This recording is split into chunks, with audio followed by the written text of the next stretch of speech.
नमस्कार दोस्तों, आज हम एक और वीर छत्रपति शिवाजी महाराज की कहानी लेकर हाजिर हुए हैं। तो वीडियो को अंत तक देखना। तो चलिए शुरू करते हैं। भारत के वीर सपूतों में से एक श्रीमंत छत्रपति शिवाजी महाराज के बारे में सभी लोग जानते हैं।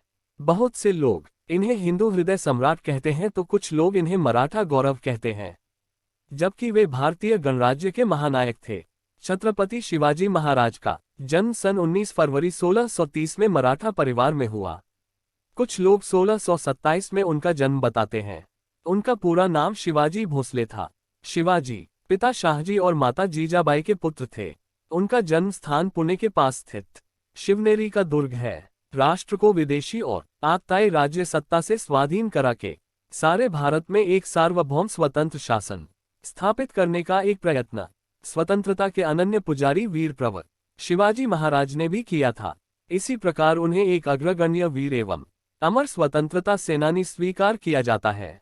महाराणा प्रताप की तरह वीर शिवाजी राष्ट्रीयता के जीवंत प्रतीक एवं परिचायक थे। आओ जानते हैं श्रीमंत छत्रपति वीर शिवाजी के बारे में। मुस्लिम विरोधी नहीं थे शिवाजी। शिवाजी पर मुस्लिम विरोधी होने का दोषारोपण किया जाता रहा है, पर यह सत्य इसलिए नहीं है कि उनकी सेना में तो अनेक मुस्लिम नायक एवं सेनानी थे ही, अनेक मुस्लिम सरदार और सूबेदारों जैसे लोग भी थे। वास्तव में शिवाजी का सारा संघर्ष उस कट्टरता और उद्दंडता के विरुद्ध था जिसे औरंगजेब जैसे शासकों और उसकी छत्रछाया में पलने वाले लोगों ने अपना रखा था। 1674 की ग्रीष्म ऋतु में शिवाजी ने धूमधाम से सिंहासन पर बैठकर स्वतंत्र प्रभुसत्ता की नींव रखी। दबी कुचली हिंदू जनता को उन्होंने भयमुक्त किया। हालांकि ईसाई और मुस्लिम शासक बल प्रयोग के जरिए बहुसंख्य जनता पर अपना मत थोपते अतिरिक्त कर लेते थे, जबकि शिवाजी के शासन में इन दोनों संप्रदायों के आराधना स्थलों की रक्षा ही नहीं की गई, बल्कि धर्मांतरित हो चुके मुसलमानों और ईसाइयों के लिए भयमुक्त माहौल भी तैयार किया। शिवाजी ने अपने 8 मंत्रियों की परिषद के जरिए उन्होंने 6 वर्ष तक शासन किया। उनकी प्रशासनिक सेवा में कई मुसलमान भी शामिल थे। धार्मिक संस्कारों का निर्माण उनका बचपन उनकी माता जीजाबाई के मार्गदर्शन में बीता। माता जीजाबाई धार्मिक स्वभाव वाली होते हुए भी गुण स्वभाव और व्यवहार में वीरना नारी थी। इसी कारण उन्होंने बालक शिवा का पालन पोषण रामायण, महाभारत तथा अन्य भारतीय वीरात्माओं की उज्ज्वल कहानियां सुना और शिक्षा देकर किया था। दादा कोंडदेव के संरक्षण में उन्हें सभी तरह की सामयिक युद्ध आदि विधाओं में भी निपुण बनाया था। धर्म, संस्कृति और राजनीति की भी उचित शिक्षा दिलवाई थी। उस युग में परम संत रामदेव के संपर्क में आने से शिवाजी पूर्णतया राष्ट्रप्रेमी, कर्तव्यपरायण एवं कर्मठ योद्धा बन गए थे। बचपन में खेल खेल में सीखा किला जीतना। बचपन में शिवाजी अपनी आयु के बालक इकट्ठे कर उनके नेता बनकर युद्ध करने और किले जीतने का खेल खेला करते थे। युवावस्था में आते ही उनका खेल वास्तविक कर्म शत्रु बनकर शत्रुओं पर आक्रमण कर उनके किले आदि भी जीतने लगे। जैसे ही शिवाजी ने पुरंदर और तोरण जैसे किलों पर अपना अधिकार जमाया, वैसे ही उनके नाम और कर्म की सारे दक्षिण में धूम मच गई। ये खबर आग की तरह आगरा और दिल्ली तक जा पहुंची। अत्याचारी किस्म के तुर्क यवन और उनके सहायक सभी शासक उनका नाम सुनकर ही मारे डर के चिंतित होने लगे। छत्रपति शिवाजी महाराज का विवाह सन 14 मई 1640 में सईबाई निम्बालकर के साथ लाल महल, पुणे में हुआ था। उनके पुत्र का नाम संभाजी था। संभाजी शिवाजी के ज्येष्ठ पुत्र और उत्तराधिकारी थे, जिसने 1680 से 1689 तक राज्य किया। शंभूजी में अपने पिता की कर्मठता और दृढ़ संकल्प का अभाव था। संभाजी की पत्नी का नाम येसुबाई था। उनके पुत्र और उत्तराधिकारी राजाराम थे। संभाजी को विश्व का प्रथम बाल साहित्यकार माना जाता है। 14 वर्ष की आयु तक बुद्धभूषणम, संस्कृत, नायिका भेद, सातशतक, नखशिख, हिंदी इत्यादि ग्रंथों की रचना करने वाले संभाजी विश्व के प्रथम बाल साहित्यकार थे। मराठी, हिंदी, फारसी, संस्कृत, अंग्रेजी, कन्नड़ आदि भाषाओं पर उनका प्रभुत्व था। जिस तेजी से उन्होंने लेखनी चलाई, उसी तेजी से उन्होंने तलवार भी चलाई। शिवाजी की कई पत्नियां और 2 बेटे थे। उनके जीवन के अंतिम वर्ष उनके ज्येष्ठ पुत्र की धर्मविमुखता के कारण परेशानियों में बीते। उनका ये पुत्र एक बार मुगलों से भी जा मिला था और उसे बड़ी मुश्किल से वापस लाया गया था। घरेलू झगड़ों और अपने मंत्रियों के आपसी वैमनस्य के बीच साम्राज्य की शत्रुओं से रक्षा की चिंता ने शीघ्र ही शिवाजी को मृत्यु के कगार पर पहुंचा दिया। शिवाजी की 1680 में कुछ समय बीमार रहने के बाद अपनी राजधानी पहाड़ी दुर्ग राजगढ़ में 3 अप्रैल को मृत्यु हो गई। शिवाजी के बढ़ते प्रताप से आतंकित बीजापुर के शासक आदिल शाह जब शिवाजी को बंदी न बना सके तो उन्होंने शिवाजी के पिता शाहजी को गिरफ्तार किया। पता चलने पर शिवाजी आग बबूला हो गए। उन्होंने नीति और साहस का सहारा लेकर छापामारी कर जल्द ही अपने पिता को इस कैद से आजाद कराया। तब बीजापुर के शासक ने शिवाजी को जीवित अथवा मुर्दा पकड़ लाने का आदेश देकर अपने मक्कार सेनापति अफजल खां को भेजा। उसने भाईचारे व सुलह का झूठा नाटक रचकर शिवाजी को अपनी बाहों के घेरे में लेकर मारना चाहा, पर समझदार शिवाजी के हाथ में छिपे बघनखे का शिकार होकर वह स्वयं मारा गया। इससे उसकी सेनाएं अपने सेनापति को मरा पाकर वहां से दुम दबाकर भाग गईं। मुगलों से टक्कर शिवाजी की बढ़ती हुई शक्ति से चिंतित होकर मुगल बादशाह औरंगजेब ने दक्षिण में नियुक्त अपने सूबेदार को उन पर चढ़ाई करने का आदेश दिया, लेकिन सूबेदार को मुंह की खानी पड़ी। शिवाजी से लड़ाई के दौरान उसने अपना पुत्र खो दिया और खुद उसकी अंगुलियां कट गई। उसे मैदान छोड़कर भागना पड़ा। इस घटना के बाद औरंगजेब ने अपने सबसे प्रभावशाली सेनापति मिर्जा राजा जयसिंह के नेतृत्व में लगभग 1 लाख सैनिकों की फौज भेजी। शिवाजी को कुचलने के लिए राजा जयसिंह ने बीजापुर के सुल्तान से संधि कर पुरंदर के किले को अधिकार में करने की अपने योजना के प्रथम चरण में 24 अप्रैल 1665 को रजगढ़ के किले पर अधिकार कर लिया। पुरंदर के किले की रक्षा करते हुए शिवाजी का अत्यंत वीर सेनानायक मुरारजी बाजी मारा गया। पुरंदर के किले को बचा पाने में अपने को असमर्थ जानकर शिवाजी ने महाराजा जयसिंह से संधि की पेशकश की। दोनों नेता संधि की शर्तों पर सहमत हो गए और 22 जून 1665 को पुरंदर की संधि संपन्न हुई।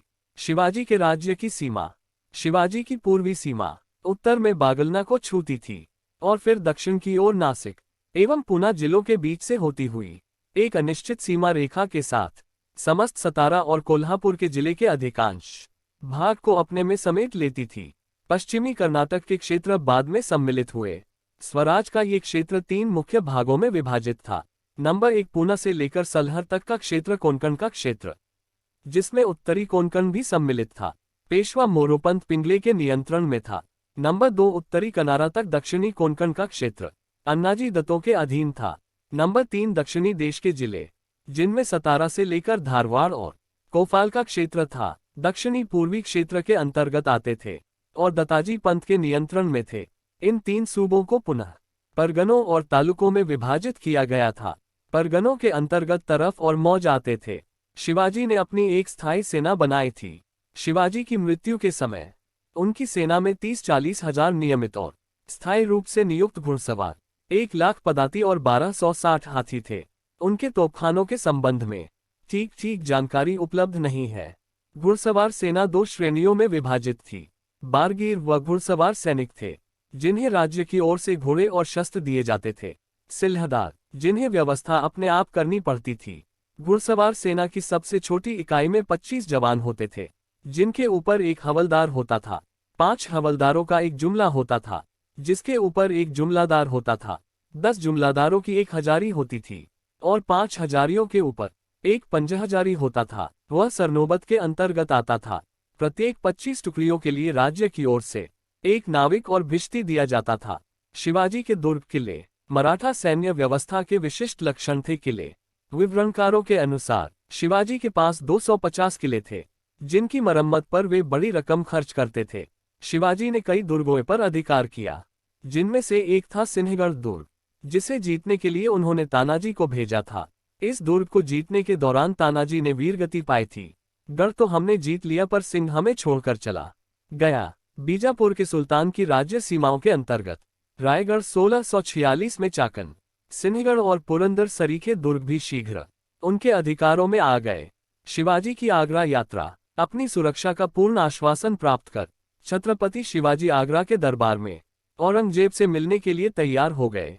वह 9 मई 1666 को अपने पुत्र संभाजी एवं 4000 मराठा सैनिकों के साथ मुगल दरबार में उपस्थित हुए, परंतु औरंगजेब द्वारा उचित सम्मान न प्राप्त करने पर शिवाजी ने भरे हुए दरबार में औरंगजेब को विश्वासघाती कहा, जिसके परिणाम स्वरूप औरंगजेब ने शिवाजी एवं उनके पुत्र को जयपुर भवन में कैद कर दिया।